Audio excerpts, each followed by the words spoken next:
Smartphone আমাদের জীবনের অবিচ্ছেদ্য অংশ হলেও এর অতিরিক্ত ব্যবহার যে নীরবে মস্তিষ্কের ক্ষতি করছে তা অনেকেরই অজানা।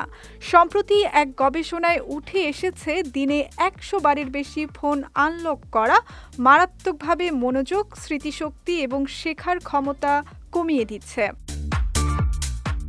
গবেষকরা জানিয়েছেন কোনো ব্যক্তি যদি দিনে ১০০ বারের বেশি ফোন আনলক করেন তবে তার মধ্যে মনোযোগ হ্রাস, স্বল্পমেয়াদী স্মৃতিশক্তি দুর্বলতা এবং নতুন কিছু শেখার ক্ষমতা কমার মতো সমস্যা দেখা দিতে শুরু করে।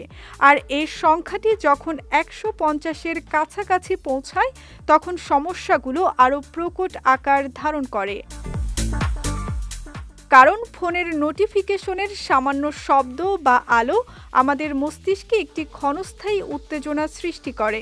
এর ফলে আমরা অজান্তেই বারবার ফোন হাতে তুলে নেই। এছাড়া ফোন পাশে না থাকলেও ব্যবহারকারীদের মধ্যে কিছু মিস হয়ে যাচ্ছে এমন অনুভূতি কাজ করে। এর ফলস্বরূপ মনোযোগ মারাত্মকভাবে কমে যায় এবং চিন্তা করার ক্ষমতা ধীরে ধীরে দুর্বল হতে থাকে। তবে স্বস্তির খবর হলো এই ক্ষতিকর অভ্যাস পরিবর্তন করা সম্ভব।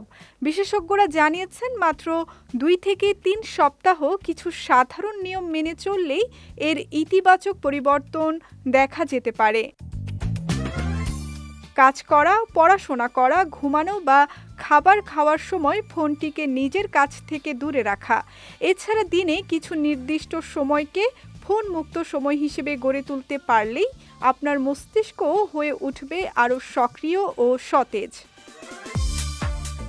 সঙ্গীতা শাহ, বিজয় টিভি, নিউজ ডেস্ক।